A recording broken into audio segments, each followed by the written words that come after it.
Bersyukurlah kepadanya, bawalah pujian baginya, karena dia Raja-u, dia yang perkasa.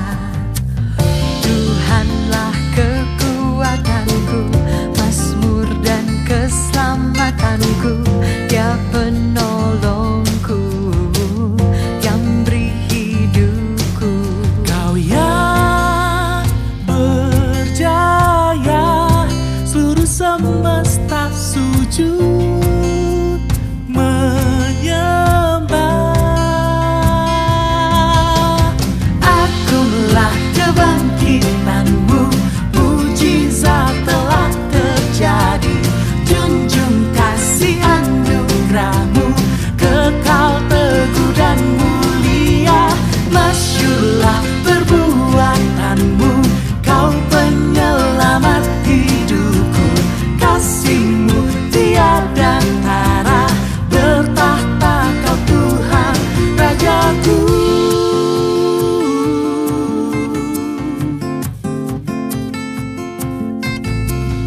Tuhanlah kekuatanku, mazmur dan keselamatanku, dia penolongku yang beri hidupku. Kau yang berjaya, seluruh semesta sujud menyembah. Akulah kebangkitanmu, mujizat telah terjadi. Junjung kasih anugerahmu, kekal teguh dan mulia. Masyurlah perbuatanmu, kau penyelamat hidupku. Kasihmu tiada tara, bertahta kau Tuhan Rajaku.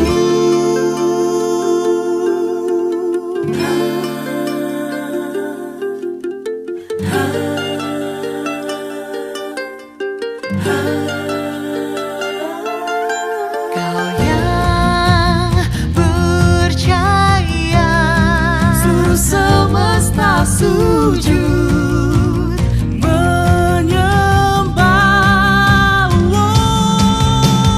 Akulah kebangkitanmu, mujizat telah terjadi. Junjung kasih anugerahmu, kekal teguh dan mulia. Masyurlah perbuatanmu, kau penyelamat hidupku. Kasihmu tiada tara, bertahta kau Tuhan Rajaku.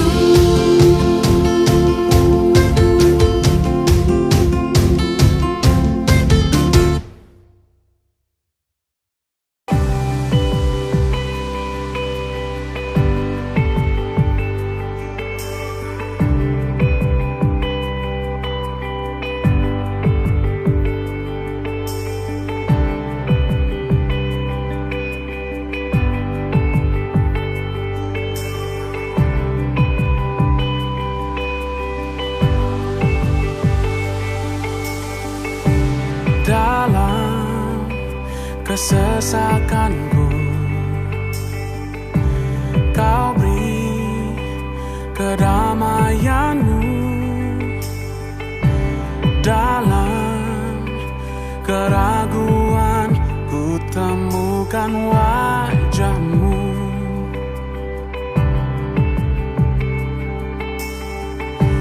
Karena pengorbananmu, kau jadikanku baru. Sungguh ku terkagum, amanku di dalam-Mu, Yesus. Kau membuatku sesuai rencana-Mu, kau memegang setiap musim hidupku. Ku serahkan semua kekhawatiranku, ku milikmu.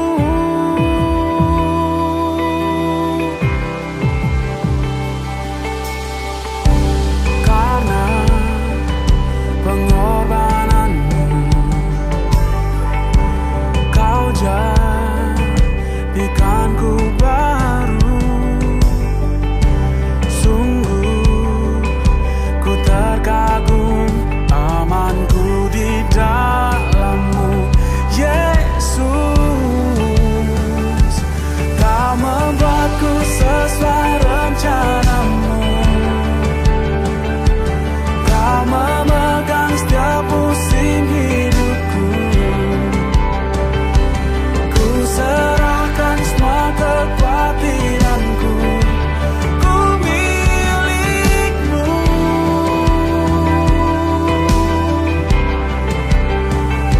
Semua kekuranganku Kau pun tahu. Tetap Kau pandang indah dalam-Mu. Ku angkat tanganku dan berseru, ku milik-Mu.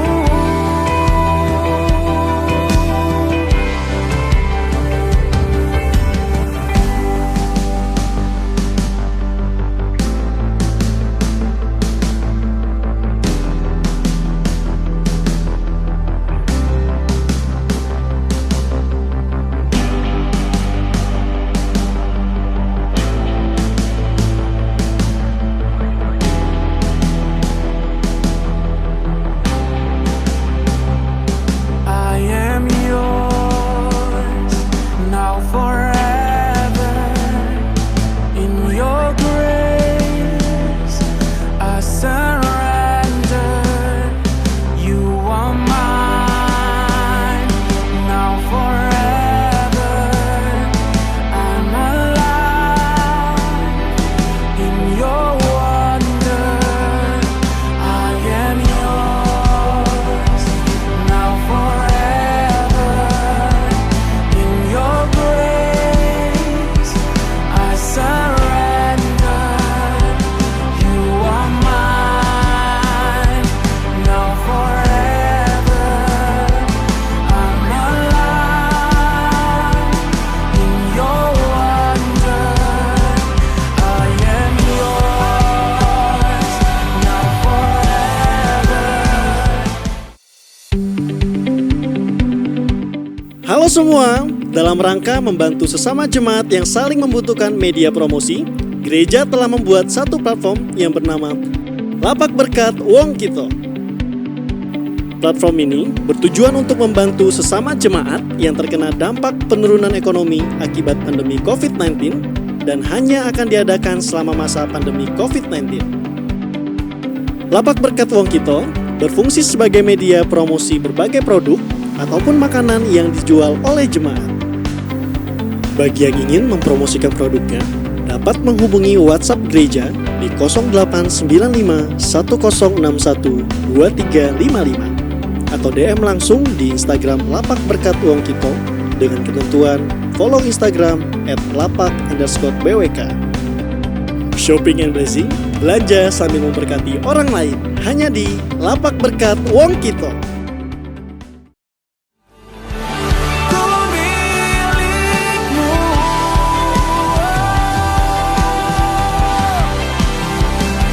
Semua kekuranganku Kau pun tahu. Tetap Kau pandang indah dalam-Mu. Ku angkat tanganku dan berseru, ku milik-Mu.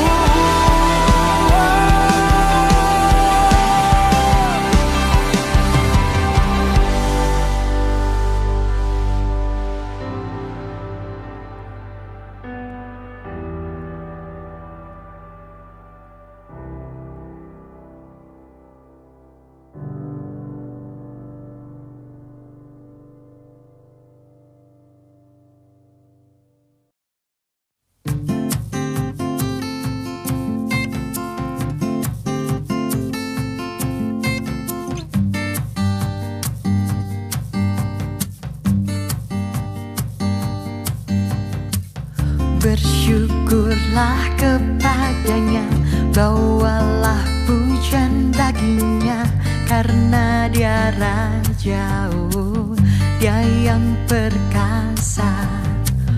Tuhan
sujud menyembahmu. Akulah kebangkitan, mujizat telah tunjuk kasih anugerahmu, kekal teguh dan mulia, masyurlah perbuatanmu, kau penyelamat.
Shalom jemaat yang terkasih di dalam Tuhan, welcome to Bethlehem at Home. Ibadah online GMI Bethlehem Stay at Home and Stay with Jesus. Kami berharap Bapak, Ibu, dan Saudara-saudari yang terkasih di dalam Tuhan dalam keadaan sehat dan penuh dengan sukacita. Hari ini kita memasuki minggu pertama bulan November. Dan seperti biasanya di setiap minggu pertama, kita akan membawa persembahan perpuluhan kita kepada Tuhan. Kami tetap mengingatkan jemaat untuk tetap mengikuti ibadah-ibadah online kita melalui YouTube GMI Bethlehem. Semua informasi, jadwal ibadah, dan kegiatan kelas meeting atau kelompok kecil secara online dapat kita lihat melalui media sosial GMI Bethlehem. Bagi saudara yang sedang mengalami pergumulan dan rindu untuk didoakan, saudara dapat menyampaikan prayer request melalui WhatsApp gereja. Dan hamba-hamba Tuhan akan mendoakannya dalam doa pagi setiap harinya. Dan apabila ada dari saudara yang doanya sudah dijawab oleh Tuhan, saudara juga dapat menyampaikan praise report ke WhatsApp gereja, agar kita boleh bersama-sama bersyukur atas jawaban doa ini dan dapat menjadi kesaksian bagi jemaat lainnya. Hari ini kita sudah memasuki ibadah online gereja kita yang ke-32, dan kami terus berharap jemaat tetap setia beribadah dan bertumbuh di dalam Tuhan.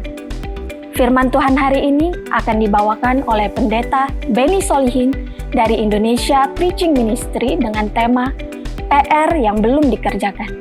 Kiranya firman Tuhan hari ini mengingatkan kita sekali lagi untuk dapat mengerjakan tugas dan tanggung jawab kita sebagai orang-orang percaya.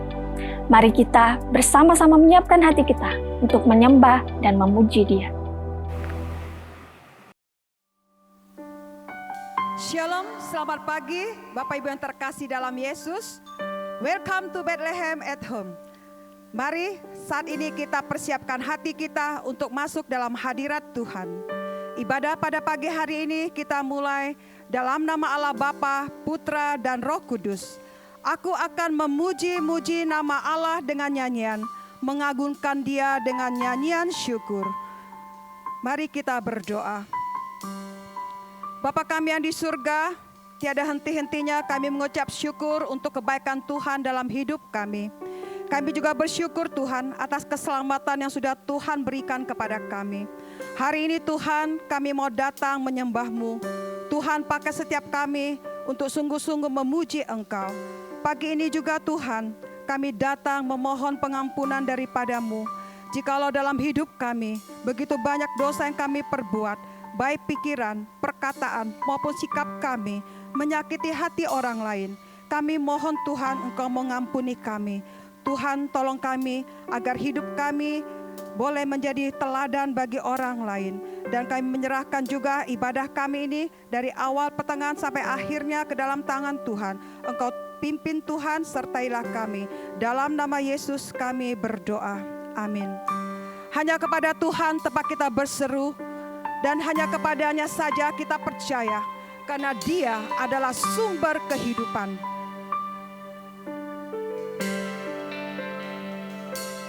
Kau Tuhan, penolong dalam hidupku, ku percaya hanya kepadamu. Kau pegang tanganku dan tuntun langkahku. Yesus, Kau perlindunganku. Kau Tuhan, kekuatan dalam hidupku, penolongku dalam kesesakan. Kau gunung batuku dan pertahananku. Yesus, Kau kemenanganku. Yesus, padamu ku berseru, Kaulah penyelamatku. Terpujilah Kau Tuhanku. Mulutku memuji nama-Mu sepanjang umur hidupku. Terpujilah Kau Tuhanku di atas segalanya.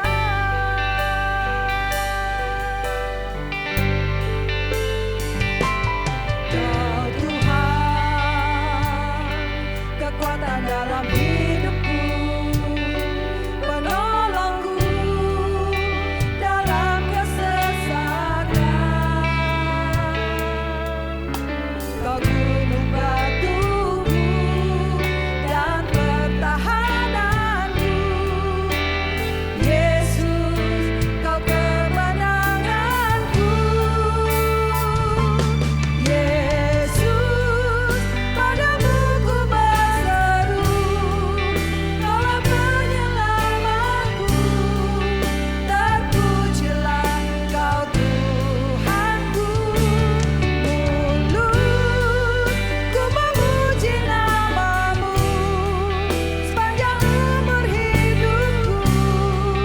Terpujilah Kau Tuhanku di atas segalanya. Kaulah sumber kuatku, Kaulah kehidupanku, Kaulah pertahananku. Ku percaya padamu.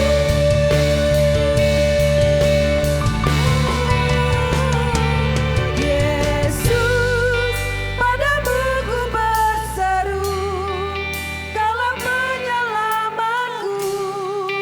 Terpujilah Kau Tuhanku.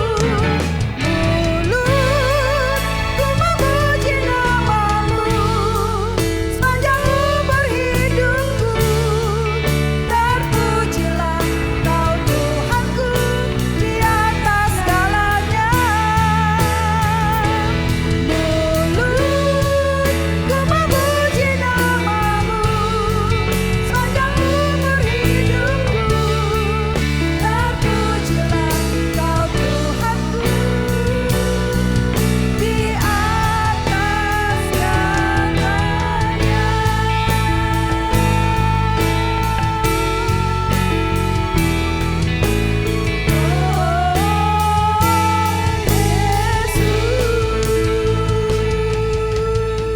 Segala kemuliaan hanya bagi nama Tuhan. Bapak Ibu Saudara sekalian, hati kita tetap percaya karena Dia adalah kekuatan dan mazmur kita. Mari kita semua, kita angkat pujian ini dan ucapan syukur kita. Katakan, hatiku percaya Tuhan.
bersyukur kepada Tuhan karena Dia selalu baik untuk hidup kita.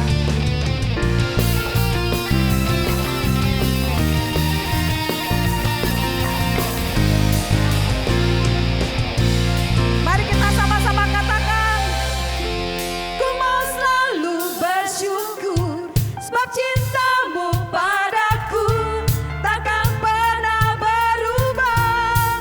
Hatiku percaya walau bumi bergoncang, gunung-gunung beranjak, namun kasih setiamu tak pergi dariku. Ku mau selalu bersyukur sebab cintamu padaku takkan pernah berubah. Hatiku percaya walau bumi bergoncang, gunung-gunung beranjak, namun kasih setiamu tak pergi dariku. Kasih setiamu tak pergi dariku. Kasih setiamu tak pergi dariku.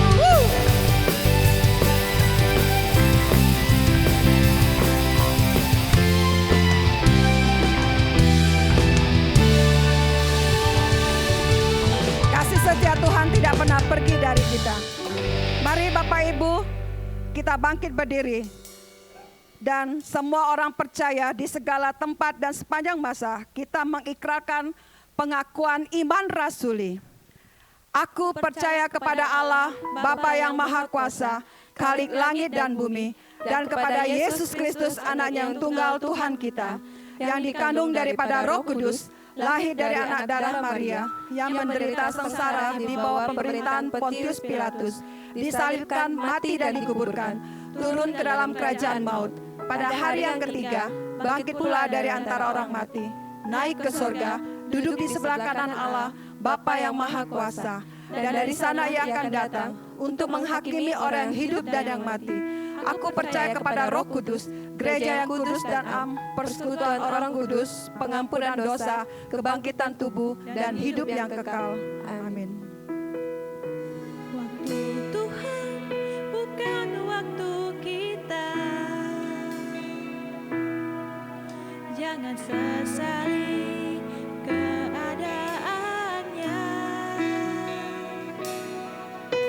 Untuk semua pada waktu Tuhan, tetap setia mengandalkannya. Waktu Tuhan bukan waktu kita.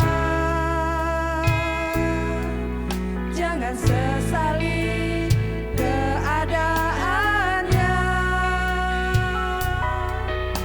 Untuk semua pada waktu Tuhan, tetap setia mengandalkannya. Segala yang terjadi di hidupku, janji Tuhan menghidupiku selalu.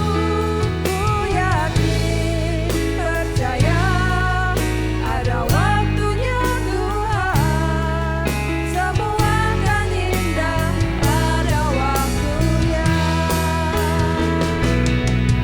Semua akan indah pada waktunya. Mari Bapak Ibu Saudara sekalian, saat ini kita mau berdoa. Pokok doa kita ada 3 hari ini. Pertama, kita mau berdoa untuk hamba-hamba Tuhan di GMI Bethlehem dan pelayanan di masa pandemik ini. Kedua, kesembuhan dan pemulihan untuk mama yang sedang mengalami stroke. Ketiga, pemulihan dan kesehatan beberapa orang tua kita, jemaat kita yang mengalami sakit. Mari kita buka suara kita berdoa. Bapa yang baik, kami datang kepadamu Tuhan. Kami bersyukur Tuhan, kami boleh ada saat ini. Bapa, kami boleh berdoa bersama. Kami berdoa Tuhan untuk hamba Tuhan yang ada di GMI Bethlehem. Tuhan, pelayanan mereka di masa pandemik ini, Tuhan, Engkau tolong mereka, hamba-hamba Tuhan, Engkau berikan kesehatan selalu, perlindungan Tuhan kepada mereka, dan juga Engkau beri hikmat kepada mereka Tuhan, supaya apa yang disampaikan setiap firman Tuhan menjadi berkat setiap jemaat Tuhan yang mendengar. Dan kami juga berdoa Tuhan untuk kesembuhan, pemulihan dari orang tua, mama dari salah satu jemaat kami yang mengalami stroke. Tuhan tolong mereka, Tuhan berikan kesembuhan kepada mereka Tuhan. Engkau pakai para dokter yang menangani mereka, dan juga kesembuhan boleh terjadi kepada mereka ya Tuhan. Dan bagian kaki yang sakit karena Tuhan mungkin sudah faktor usia, Tuhan Engkau berikan kekuatan, kesembuhan, pertolongan daripada Tuhan untuk mereka Tuhan yang sudah lanjut usia nih Tuhan. Terima kasih Bapa di surga. Kami juga berdoa untuk orang tua kami di mana kakinya saat ini masih dalam pengobatan. Tuhan Kau sembuhkan, Kau pulihkan ya Bapa. Berkati obat yang dimakan membawa kesembuhan bagi tubuh mereka. Dan Tuhan kita juga berdoa hari ini untuk doa-doa yang sudah terjawab. Pertama berdoa untuk tempat kerja, lingkungan yang baru, dan Tuhan sudah mendengarkan jawaban mereka. Dan kedua terberkati melalui kelas meeting. Yang ketiga berkumpul kembali bersama orang tua di luar kota. Mari kita buka suara, kita berdoa untuk doa-doa yang sudah terjawab dari jemaat Tuhan. Bapa dalam kerajaan surga, kami bersyukur Tuhan, di mana anak-anak Tuhan pada masa-masa seperti ini mereka sudah mendapat jawaban daripada Tuhan. Di lingkungan yang baru mereka mendapati dengan baik, di tempat kerja yang baik Bapa. Dan kedua, kami juga mau berdoa Tuhan untuk kelas meeting yang boleh menjadi berkat bagi tiap-tiap anggota CM. Kami bersyukur Tuhan di GMI Bethlehem boleh diadakan kelas meeting, kami boleh berbagi kasih dan boleh berbagi kesaksian Tuhan.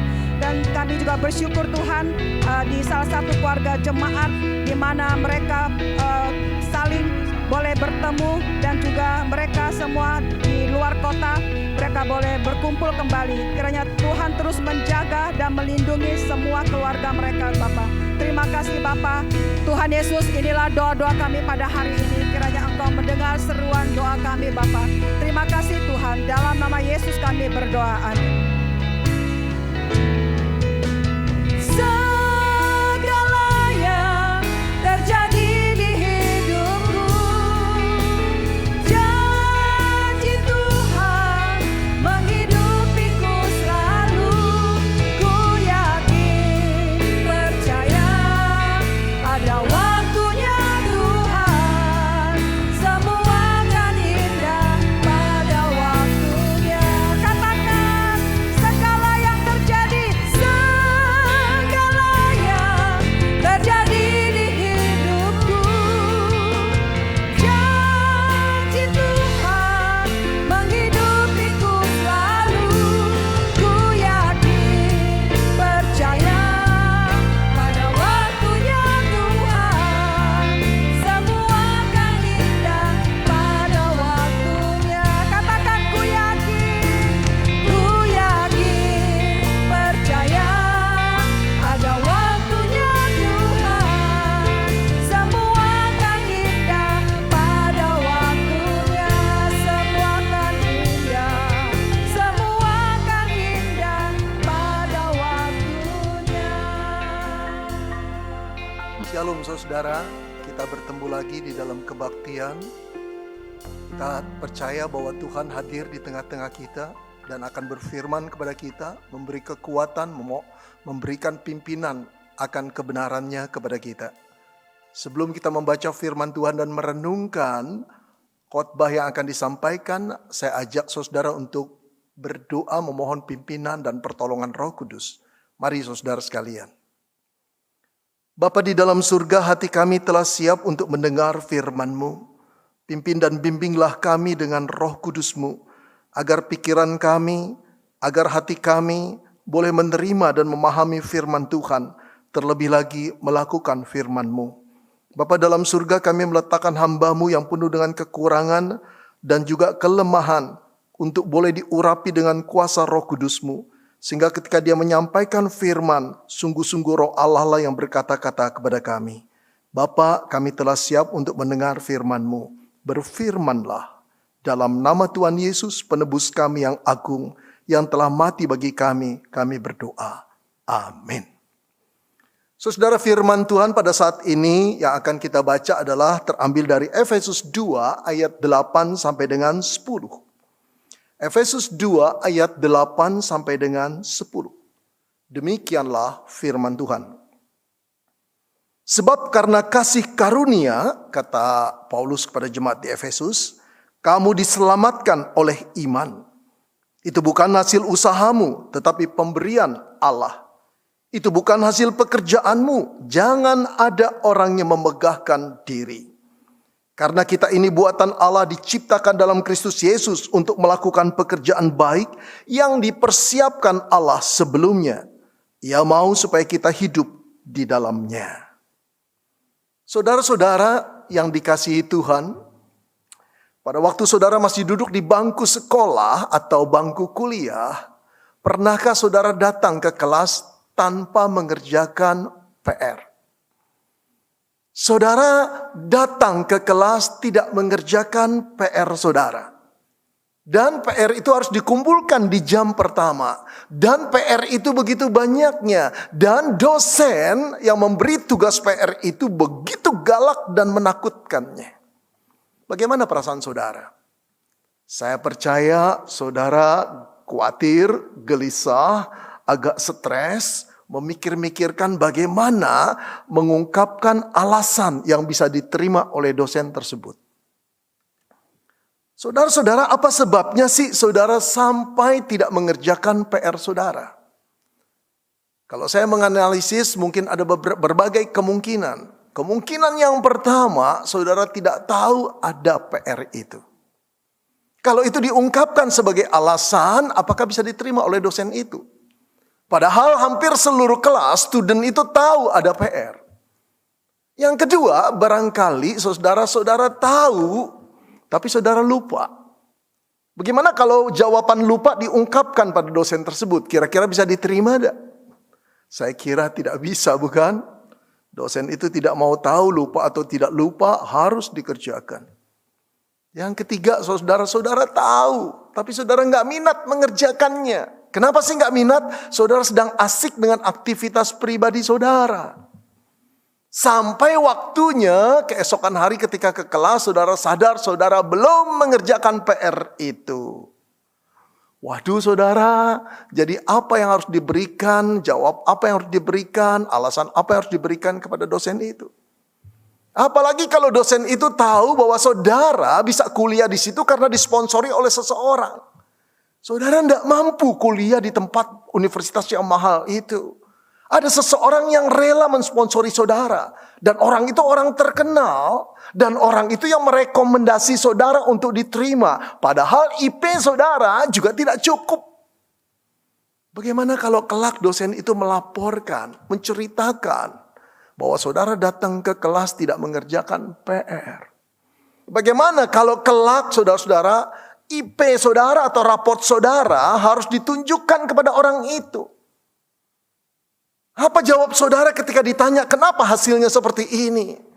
Ada perasaan tidak enak, bukan? Saudara bisa membayangkan perasaan saudara sendiri ketika berhadapan dengan sang sponsor itu. Tapi jangan khawatir saudara. Ada kabar baiknya yang meloloskan saudara dari tanggung jawab itu. Kabar baiknya apa, Pak? Kabar baiknya adalah karena kisah itu kisah fiktif, saudara. Dan sponsor itu juga sponsor yang bersifat imajinatif. Saudara tidak perlu datang dan bertanggung jawab. Tapi ada kabar buruknya, saudara. Apa kabar buruknya, Pak? Kabar buruknya adalah kisah fiktif itu merupakan penggambaran kenyataan real kehidupan saudara dan saya. Kita punya PR, saudara. Di dalam kehidupan ini yang harus kita selesaikan. Saudara mungkin bertanya, PR dari mana, Pak? Bukan dari guru kok, bukan dari guru, saudara. Bukan dari dosen, saudara. Tapi dari Allah Sang Pencipta dan Penebus kita. Kita punya PR. Saudara-saudara bisa bayangkan kelak Saya khawatir sekali kelak ketika banyak anak-anak Tuhan pulang dalam kekekalan, berhadapan dengan tata pengadilan Allah. Begitu banyak anak-anak Tuhan yang belum mengerjakan PR-nya. Entah lupa, entah tidak mau tahu, entah tidak mau tanggung jawab. Harus berdiri di hadapan tahta pengadilan Tuhan. Tuhan menatap, Tuhan sang sponsor menatap engkau dan saya. Menatap kita semua yang belum menyelesaikan PR itu. Oh saudara-saudara, sungguh gentar hati kita pada saat itu. Kita termasuk orang lalai, kita termasuk orang yang tidak mau tahu, kita termasuk orang yang tidak bertanggung jawab di hadapan Tuhan. PR itu PR kita. PR saudara, PR saya. Bagaimana kita bisa bertanggung jawab? Saudara-saudara yang dikasihi, untuk mencegah persoalan itu terjadi kelak, kita perlu memahami Efesus 2 ayat 8-10 ini. Saudara, bagian ini ditulis oleh Paulus. Atau surat Efesus ini ditulis oleh Paulus kepada jemaat di kota Efesus. Ada kesamaan antara jemaat Efesus dan kita sekalian jemaat. Kesamaannya apa? Kesamaannya adalah sama-sama orang berdosa yang telah diselamatkan oleh pengorbanan Kristus. Kesamaan yang kedua, sama-sama memiliki PR yang Tuhan berikan sebagai pencipta dan penebus. Nah, kesamaan itu sangat menarik. Berarti apa yang dikatakan Paulus kepada jemaat Efesus juga diperuntukkan bagi saudara dan saya. Mari kita dalami agar kita lolos dari pengadilan Tuhan, mempertanggungjawabkan jawab PR yang mungkin belum kita kerjakan. Saudara, Efesus 2 ayat ke-8 berkata demikian. Sebab karena kasih karunia, kamu jemaat Efesus, kata Paulus, diselamatkan oleh iman. Atau diselamatkan melalui iman, melalui kepercayaan kamu itu. Itu bukan hasil usahamu, itu pemberian Allah. Itu bukan pekerjaanmu, jangan ada orang yang memegahkan diri. Saudara, dalam 2 ayat ini, 8 dan 9, Paulus menegaskan bahwa keselamatan atau hidup kekal di surga itu diperoleh jemaat Efesus bukan karena usaha mereka, bukan karena kebaikan mereka, bukan karena upaya mereka, bukan. Keselamatan di dalam kehidupan kekal itu tidak akan pernah dijangkau oleh upaya mereka. Saudara, sama seperti anak-anak yang ingin menjangkau bintang di tempat yang tinggi atau di langit yang tinggi. Sedangkan panjang tangan mereka tidak lebih daripada 30 cm, saudara. Seandainya mereka pun naik ke atas meja, lalu memakai galah atau bambu untuk mengambil bintang itu, dan mereka ada di lantai menara tertinggi dunia, masih tidak terjangkau bintang yang tinggi itu. Saudara, seperti itulah keselamatan yang dikejar oleh manusia, yang dimimpikan manusia, yang tidak diperoleh oleh manusia. Terlalu tinggi, tidak terjangkau. Jadi bagaimana manusia bisa diselamatkan? Bisa memperoleh hidup kekal di surga. Satu-satunya cara adalah Allah memberikan keselamatan itu kepada manusia. Saudara, itulah yang hendak Paulus katakan kepada jemaat di Efesus. Keselamatan itu bukan mereka miliki karena kesalehan mereka, karena sedekah mereka, karena ibadah mereka, karena puasa mereka, karena kebaikan-kebaikan yang mereka lakukan. Tidak pernah keselamatan itu terjangkau dengan cara demikian. Keselamatan itu mereka dapat karena Allah memberikannya. Melalui apa saudara? Melalui pengorbanan Kristus di atas kayu salib. Itu merupakan anugerah Allah semata-mata. Anugerah itu mereka terima ketika mereka percaya pada jalan yang telah Allah buat melalui Kristus Yesus. Anugerah itu satu anugerah yang sangat besar dan mahal yang tidak pernah dicapai oleh kebaikan mereka. It's impossible to get it. Saudara-saudara, anugerah itu adalah sesuatu yang betul-betul impossible. Tidak bisa, tidak mungkin untuk didapat oleh manusia. Saudara yang dikasihi Tuhan, ini sama dengan cerita fantasi atau cerita fiktif. Seorang wanita PSK tua yang sedang sakit menderita HIV, yang tinggal dibuang oleh masyarakat dan tidak diperdulikan, tapi dirawat oleh seorang dokter muda yang baik, anak orang kaya yang jatuh hati kepada dia dan menginginkan mengawini PSK tua ini. Cerita terlalu fantasi, cerita terlalu fiktif, cerita terlalu indah yang tidak mungkin. Saudara, seperti itulah anugerah Tuhan. Tidak mungkin bagi engkau dan saya. Sesuatu yang tidak mungkin Allah berikan melalui Yesus Kristus. Kita mirip dengan wanita PSK tua yang kena HIV, sakit-sakitan, sedang sekarat menunggu kematian. Tapi karena Allah mengasihi kita, diberikan anaknya yang tunggal. Diberikan anaknya yang tunggal. Diberikan anaknya yang tunggal untuk menjadi korban penebus dosa engkau dan saya. Itulah anugerah. Kita yang tidak pantas diberi anaknya agar kita diselamatkan. Saudara, keselamatan hanya melalui iman inilah yang dibentangkan oleh Martin Luther, tokoh reformasi itu, saudara. Tanggal 31 Oktober tahun 1517 di Wittenberg. Intinya adalah orang benar akan hidup oleh iman dan diselamatkan oleh anugerah Kristus Yesus. Saudara, kebenaran ini dibentangkan oleh Martin Luther ketika gereja membohongi jemaatnya, menipu jemaatnya dengan surat penjualan dosa hanya untuk mencari uang dan mengumpulkan kas lebih banyak di gereja. Saudara-saudara, pengampunan dosa tidak pernah bisa dibeli dengan uang. Bahkan dengan ibadah kita, dengan amal bakti, doa, puasa, sedekah kita. Satu-satunya cara adalah Allah memberikannya dengan cuma-cuma di dalam Kristus Yesus. Saudara yang dikasihi Tuhan, Paulus mau menegaskan kembali. Jemaat Efesus, setiap orang percaya, engkau dan saya diselamatkan bukan karena kebaikan kita. Bukan karena perbuatan kita, tetapi karena semata-mata anugerah Tuhan. Saudara, sekarang kita lanjutkan. Apa yang Tuhan inginkan setelah kita diselamatkan? Apakah hanya sekedar kita mendapat surga? Dijamin kalau meninggal dunia diterima oleh Tuhan tanpa diperhitungkan lagi kesalahannya.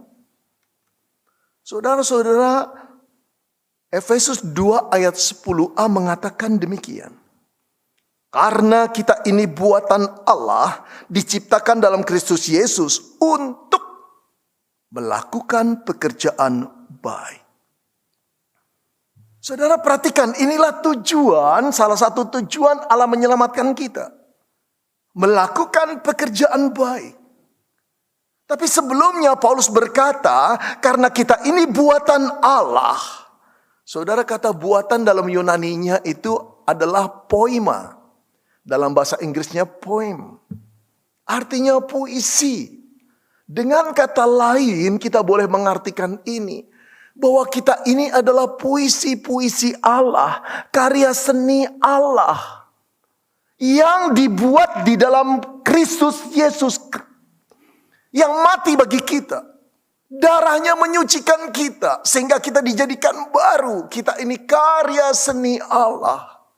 Sebagaimana karya seni, saudara, ketika orang melihatnya, karya seni itu akan memancarkan karakter si pembuatnya. Sifat-sifat si pembuatnya, keterampilan si pembuatnya. Sehingga orang memuji si pembuatnya. Allah mengharapkan engkau dan saya seperti itu. Saudara-saudara, kita ini karya seni Allah di dalam Kristus Yesus. Seharusnya di dalam hidup kita setelah diselamatkan, Memancarlah keagungan karakter Allah melalui hidup kita, tutur kata kita, perbuatan kita, kesaksian hidup kita, kebaikan-kebaikan yang kita lakukan, yang dirasakan oleh orang-orang di sekeliling kita, saudara. Sampai mereka begitu kagumnya, kemudian akan berpikir, siapa yang membuat kita seperti ini? Sang Pencipta dan Penebus kita. Saudara, penting sekali untuk dicatat sebelum kita melanjutkan, bahwa Paulus tidak sedang menekankan kita diselamatkan melalui perbuatan baik kita. Tidak sama sekali. Tapi Paulus ingin mengatakan, sebagai orang yang telah diselamatkan, seharusnya hidup kita mengeluarkan perbuatan baik, yang pada akhirnya orang akan memuji Sang Pencipta kita, Bapa Surgawi. Mari kita lanjutkan lagi, apa sih arti pekerjaan baik itu? Saudara, lawan pekerjaan baik atau perbuatan baik, good works, itu adalah perbuatan jahat, evil works. Ayat 2 memperjelas itu, saudara. Di dalam ayat 2, Paulus mengatakan, hai jemaat Efesus, dulu kamu hidup di dalamnya. Di dalam apa? Ketika kamu mengikuti jalan dunia. Karena kamu mentaati penguasa kerajaan angkasa, yaitu roh yang sekarang sedang bekerja di antara orang durhaka. Saudara, perhatikan penjelasan ini. Paulus ingin mengatakan dulu jemaat Efesus itu hanya melakukan pekerjaan-pekerjaan jahat. Apa pekerjaan jahat itu? Yang pertama, mengikuti jalan dunia. Bagaimana sih orang yang mengikuti jalan dunia? Hidup untuk diri sendiri, egois, serakah, tidak peduli dengan kesulitan orang lain. Bagaimana sih orang yang mengikuti jalan dunia? Membanggakan diri sendiri, sombong, memandang rendah orang, merasa diri benar. Bagaimana sih orang yang mengikuti jalan dunia? Menganggap orang lain itu sebagai saingan yang harus disingkirkan, bahkan dibunuh demi pencapaian tujuannya. Tidak punya belas kasihan sama sekali. Inilah cara dunia memandang orang lain. Lalu Paulus mengatakan, engkau juga mentaati penguasa kerajaan angkasa, yaitu roh yang sekarang sedang bekerja di antara orang-orang durhaka. Roh apa? Roh setan, saudara. Roh-roh yang memberontak kepada Allah, roh kebencian, roh pencina, roh kegelapan. Itulah yang dilakukan di dalam perbuatan-perbuatan jahat. Tapi sekarang Paulus mengatakan, engkau sekarang adalah karya seni Allah, diciptakan di dalam Kristus Yesus. Karena itu harus melakukan perbuatan-perbuatan baik. Lawan perbuatan baik adalah perbuatan jahat. Oleh karena itu kita harus menyingkirkan perbuatan jahat dan melakukan perbuatan baik. Yaitu hidup bukan lagi di jalan dunia, tapi di jalan Tuhan. Hidup bukan untuk diri sendiri, tapi hidup untuk mengasihi sesama dan mengasihi Tuhan. Hidup tidak egois, hidup tidak serakah, hidup justru berkebalikan dengan itu. Penuh kasih, perhatian kepada orang. Tidak membanggakan diri sendiri, tetapi melihat kebanggaan itu di dalam Tuhan yang berkarya dalam dirinya.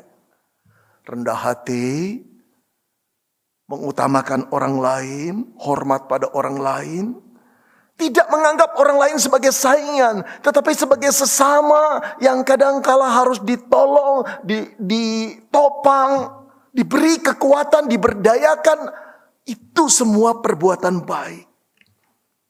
Saudara-saudara yang dikasihi Tuhan, bukan lagi mentaati roh-roh yang sekarang sedang bekerja di antara para pendurhaka. Bukan lagi dikuasai oleh roh kebencian, perzinahan, perpecahan, tapi roh yang penuh kasih. Roh Kudus yang memimpin di dalam kekudusan, kasih dan kebaikan. Saudara, perbuatan baik itu dilakukan oleh orang percaya. Sebagai buah dia telah diselamatkan oleh anugerah Allah. Saudara, keselamatan yang kita terima itu kita terima dengan cuma-cuma.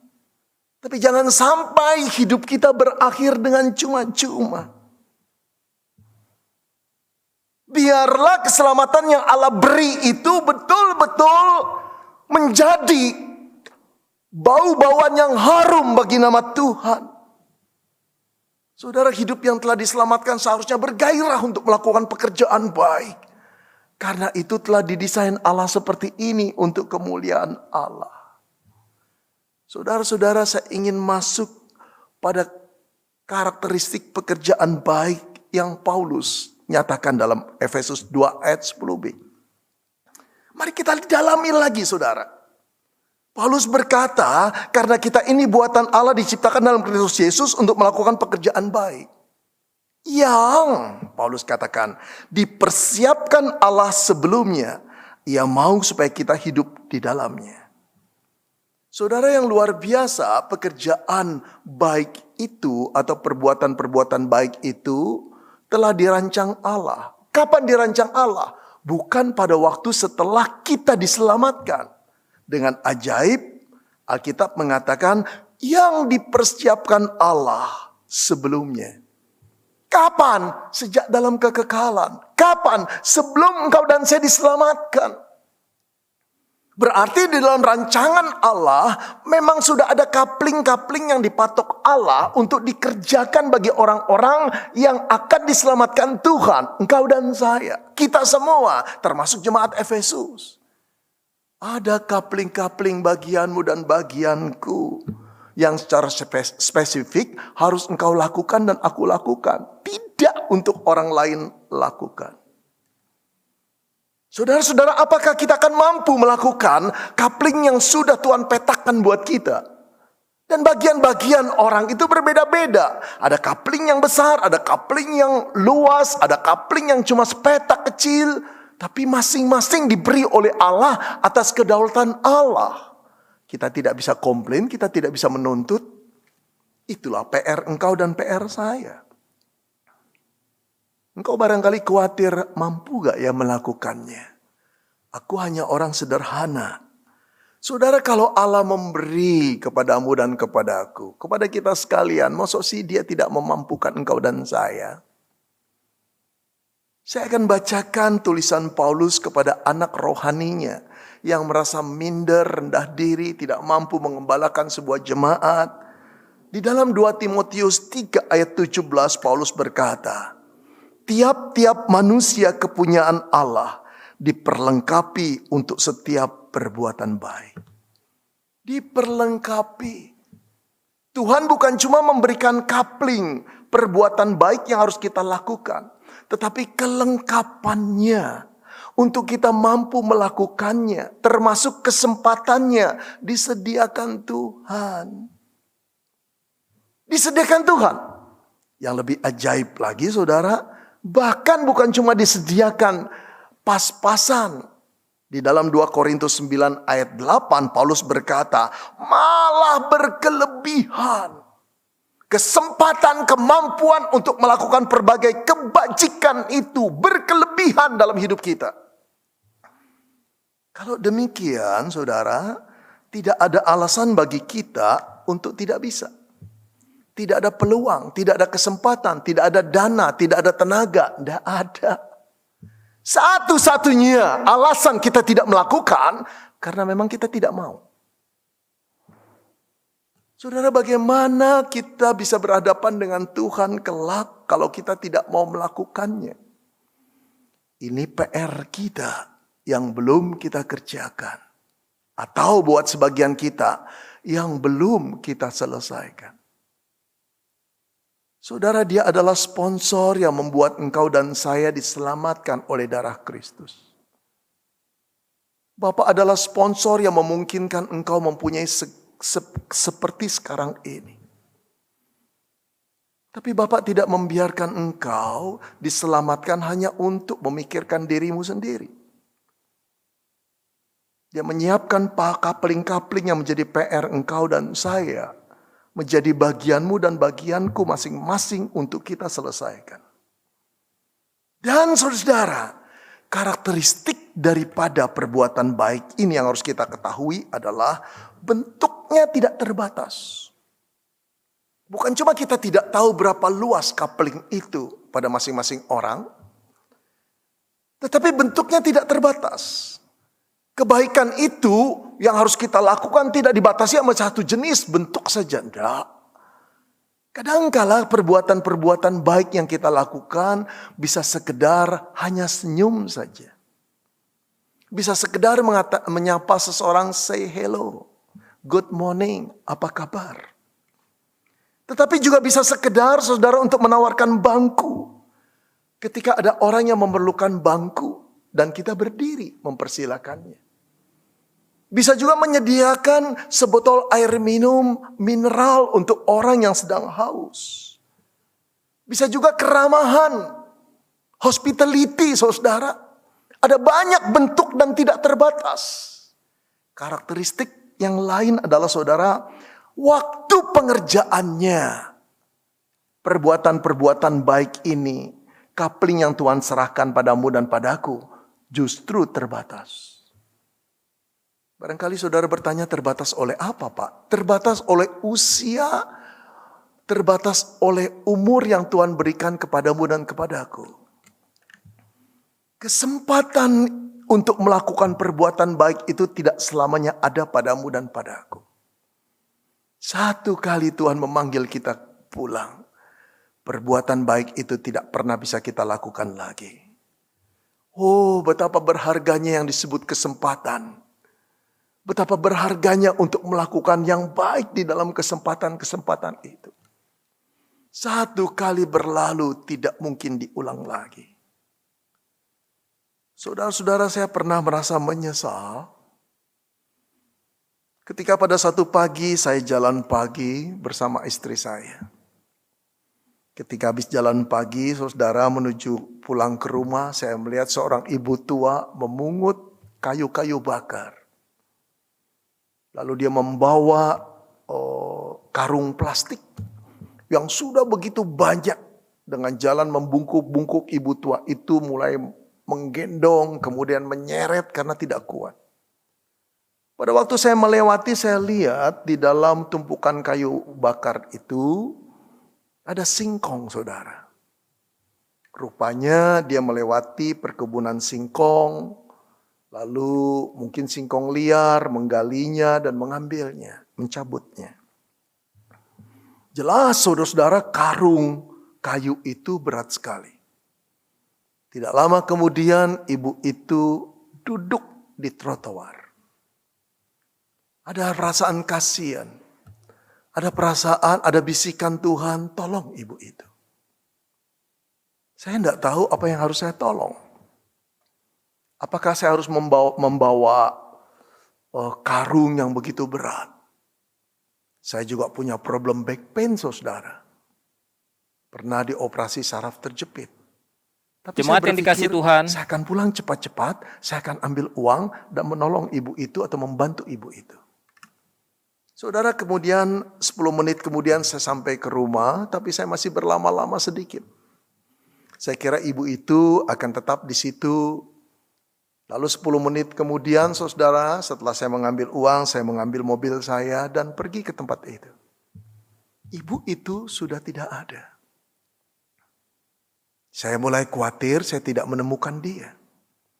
Saya kemudian tancap gas keluar dari tempat olahraga itu. Kemudian ada jalan pertigaan antara ke kiri dan ke kanan. Ke kiri naik ke atas, ke kanan ke bawah. Saya duga dia ke bawah. Saudara, saya lanjutkan mobil saya ke bawah cepat sampai ujung saya tidak dapati ibu itu. Saya mulai khawatir, saya kehilangan kesempatan melakukan kebaikan hari itu.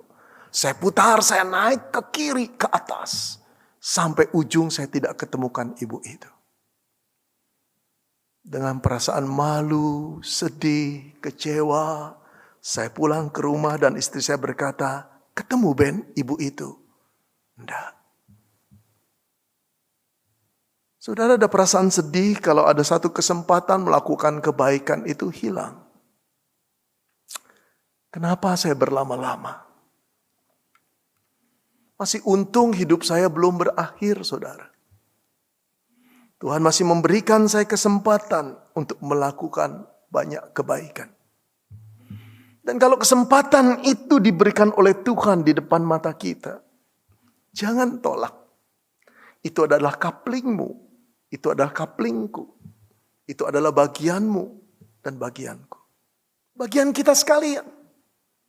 Kita diselamatkan untuk melakukan pekerjaan-pekerjaan baik, biar kita selalu bergairah, bukan dengan keterpaksaan. Keselamatan yang Yesus berikan memberikan kita kasih seperti Yesus mengasihi kita. Jangan tahan kasih itu. Jangan tahan kasih itu hanya untuk diri kita sendiri. Dia akan habis. Kasih ilahi itu tidak akan pernah habis ketika kita pakai untuk mengasihi orang lain. Tidak akan pernah berhenti. Dia seperti air yang mengalir yang tidak pernah akan surut. Saudara-saudara yang dikasihi Tuhan, mari kita lakukan pekerjaan baik. Di depan kita ada banyak orang yang perlu kita bantu, kita tolong. Hanya orang-orang yang telah mendapat pertolongan, keselamatan, anugerah daripada Tuhanlah yang sanggup untuk melakukan itu tanpa lelah. Kau dan saya. Saudara-saudara yang dikasihi Tuhan, baru saja saya membaca sebuah true story dari sebuah Facebook.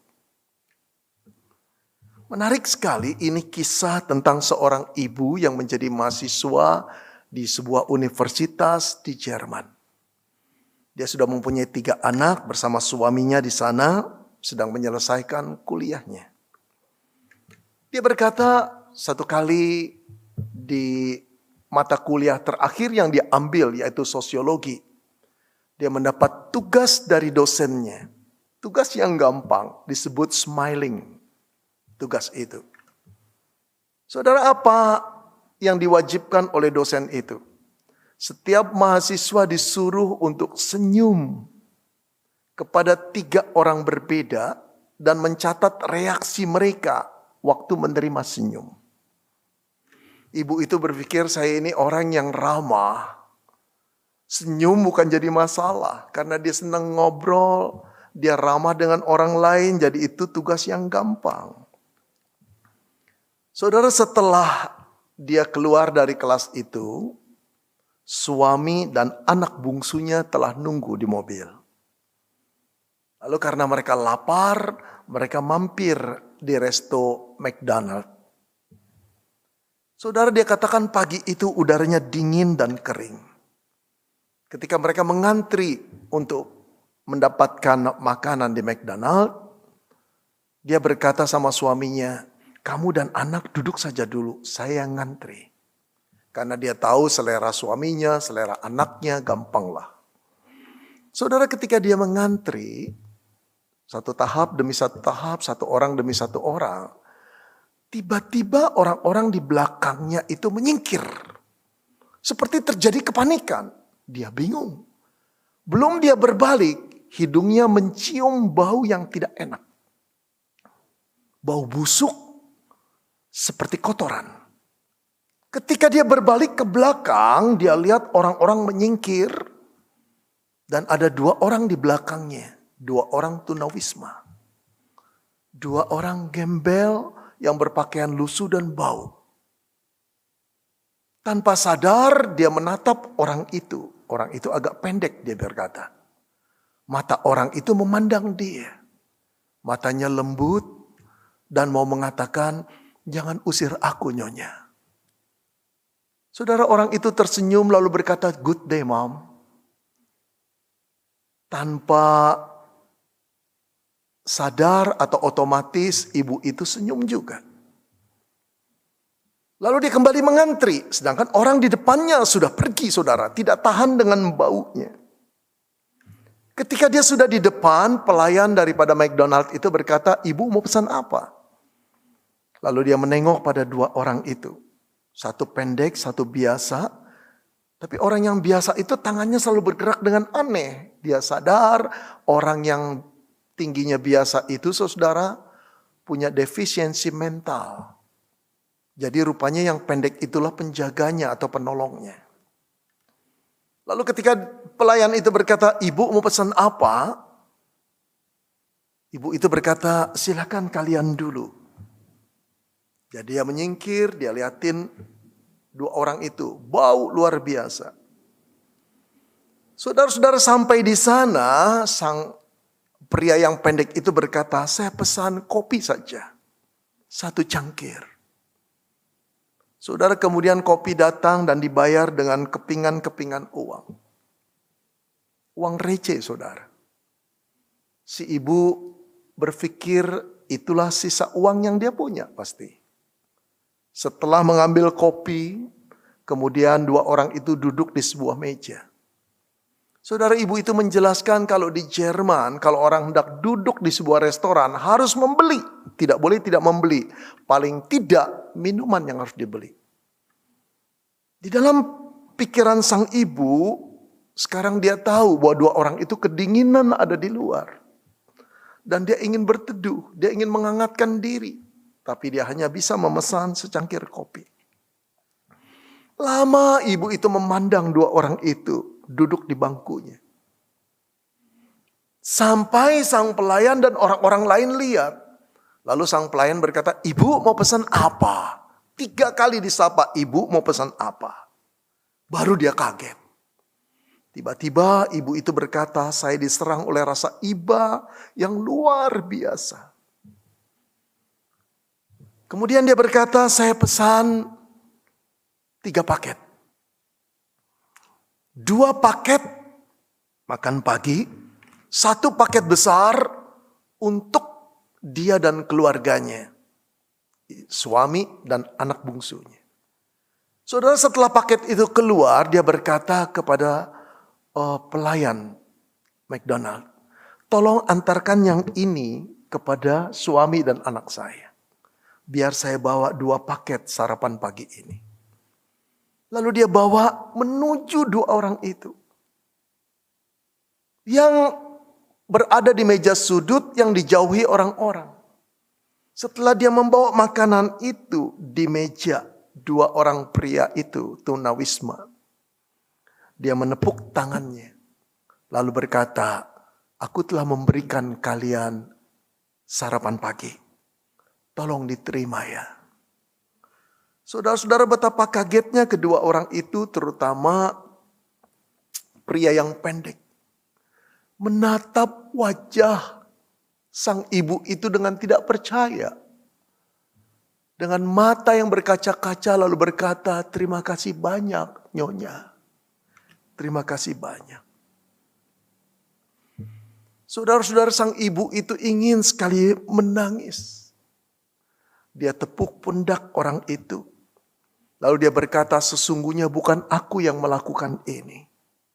Tadi Allah berbisik kepadaku untuk menyampaikan makanan ini kepada kalian. Makan ya. Saudara, ibu itu berkata, aku kembali ke meja suamiku dan anakku dengan air mata yang mengalir. Suamiku tahu itu. Dia memegang tanganku dan berbisik, aku tahu sekarang kenapa Tuhan memberikan engkau menjadi istriku.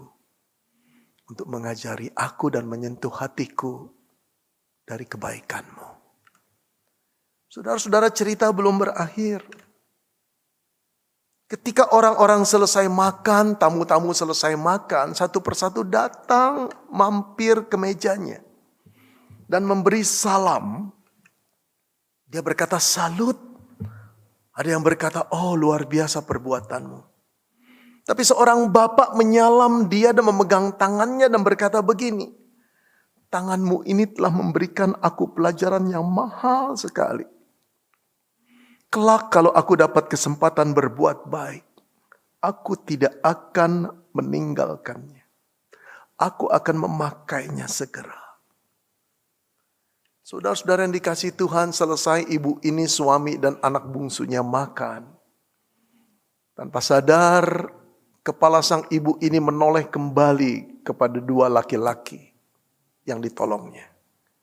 Dan mereka masih menatap dia. Lalu mereka melambaikan tangan.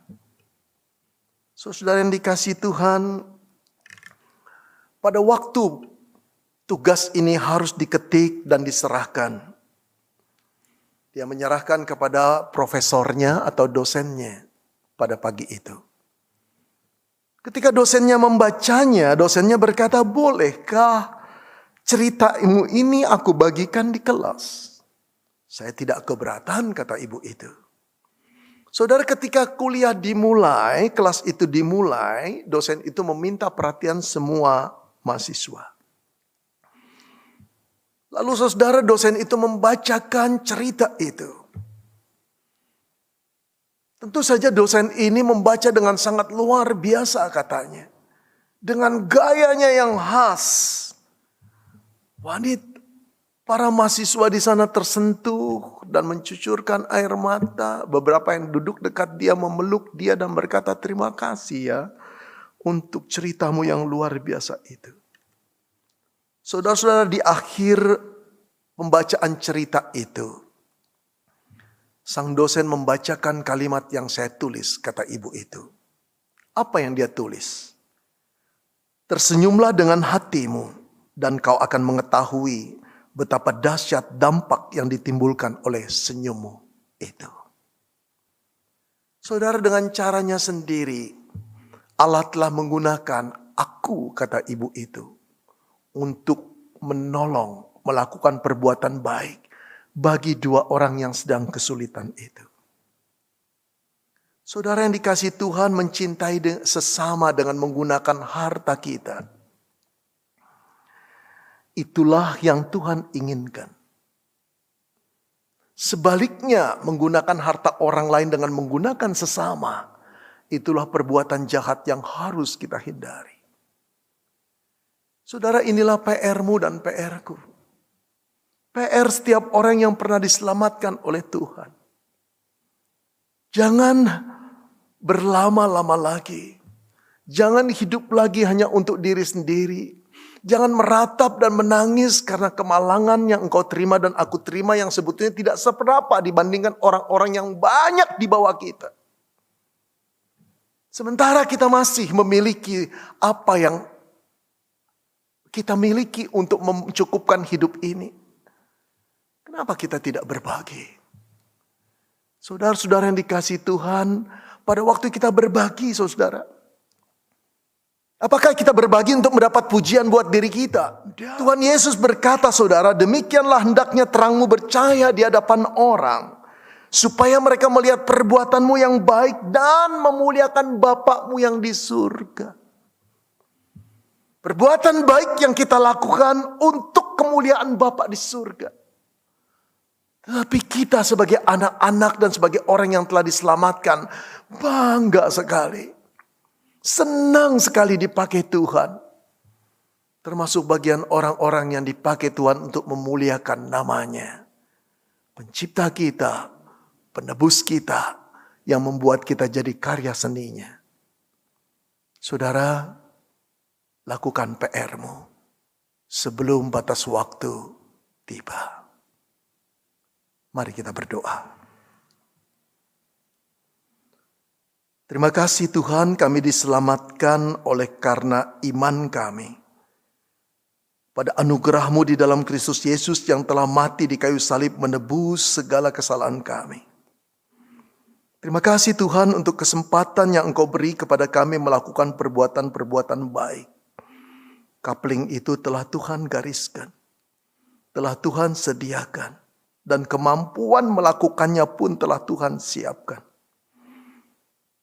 Ajar kami untuk berpikir, ajar kami untuk mempunyai perasaan bukan untuk diri kami sendiri, tetapi melakukan perbuatan-perbuatan baik, bukan perbuatan jahat. Biarlah hidup kami merupakan bau-bau yang harum bagi Tuhan, sehingga orang melihat Engkau pencipta kami dan penebus kami dan memuliakan nama-Mu. Terima kasih Roh Kudus, tolong bantu kami. Kami tidak mampu tapi Engkau yang memampukannya. Dalam nama Tuhan Yesus kami berdoa. Amin. Shalom jemaat yang dikasihi Tuhan, kita bersyukur kepada Tuhan. Hari ini kita boleh bersama-sama tetap beribadah kepada Tuhan. Dan hari ini kita bersyukur untuk firman Tuhan yang boleh disampaikan oleh pendeta Penny Solihin dari Indonesia Preaching Ministry. Bila firman Tuhan ini boleh sekali lagi mengingatkan kita untuk boleh bersinar menjadi berkat bagi banyak orang dan memuliakan Bapa di sorga. Kiranya Tuhan terus memberkati pelayanan hambanya pendeta Benny Sulin dan pelayanannya di Indonesia Preaching Ministry. Baik Bapak Ibu Saudara, di dalam setiap kesempatan ibadah kita diberikan kesempatan untuk memberikan juga persembahan. Persembahan Bapak Ibu Saudara dapat diberikan melalui scan QRIS pada barcode dengan aplikasi-aplikasi yang tersedia, atau Bapak Ibu dapat mentransfer melalui rekening atas nama GMI Bethlehem Palembang. Bapak Ibu juga dapat diberikan kesempatan pada hari ini sebagaimana biasanya di minggu pertama setiap bulan kita boleh mengembalikan perpuluhan kita kepada Tuhan. Kiranya dengan persembahan kita akan juga boleh mengalami anugerah dan berkat Tuhan. Baik Bapak Ibu Saudara, sebelum kita mengakhiri ibadah kita pada hari ini, kita akan melihat satu bagian firman Tuhan yang akan boleh menguatkan kita sepanjang minggu ini. Firman Tuhan akan kita ambil di dalam kitab Yakobus pasal 1 ayat 22. Mari kita akan bacakan, saya akan bacakan sekali dan kita akan mengulanginya bersama-sama. Yakobus 1 ayat 22, tetapi hendaklah kamu menjadi pelaku firman dan bukan hanya pendengar saja. Sebab jika tidak demikian, kamu menipu diri sendiri. Mari jemaat kita ulangi ayat ini sekali lagi bersama-sama. Yakobus 1 ayat 22. Tetapi hendaklah kamu menjadi pelaku firman dan bukan hanya pendengar saja. Sebab jika tidak demikian, kamu menipu diri sendiri.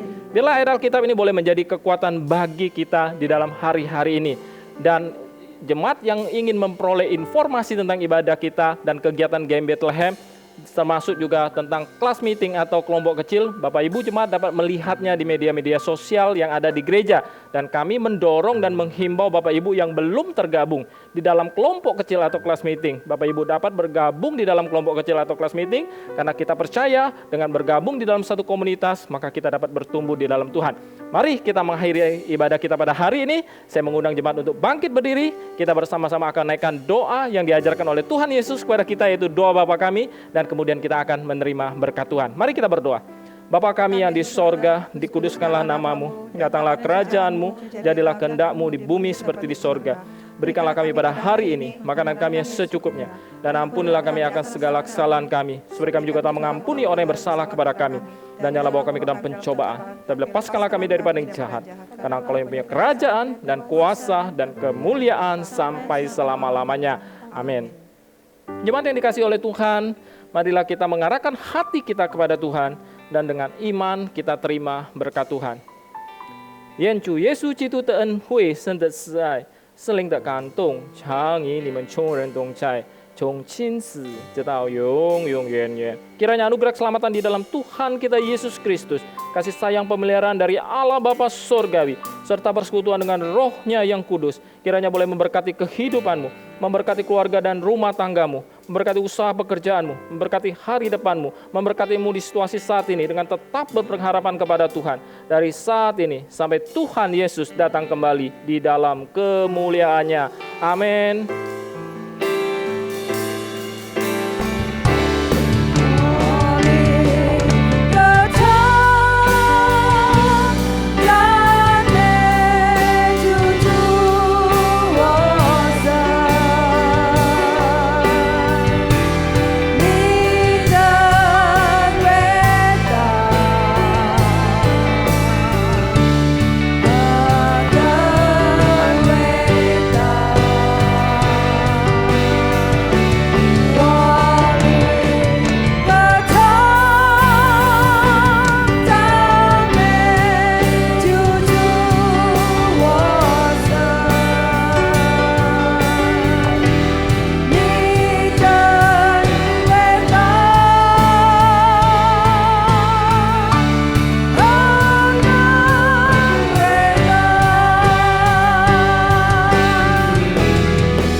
terima kasih untuk seluruh jemaat yang telah mengikuti ibadah online kita pada hari ini, dan kita tetap berharap jemaat dalam perlindungan dan berkat Tuhan. Jemaat silakan duduk, silakan mengambil saat teduh, stay at home and stay with Jesus. Tuhan Yesus memberkati.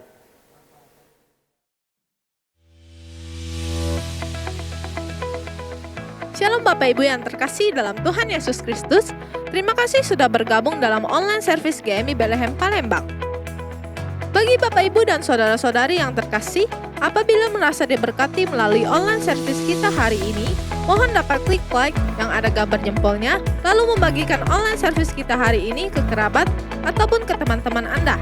Jangan lupa klik tombol subscribe dan nyalakan loncengnya, agar ketika GMI Bethlehem Palembang memposting video terbaru online service, Bapak Ibu dan saudara-saudari yang terkasih akan menjadi orang yang pertama kali mengetahui informasi tersebut.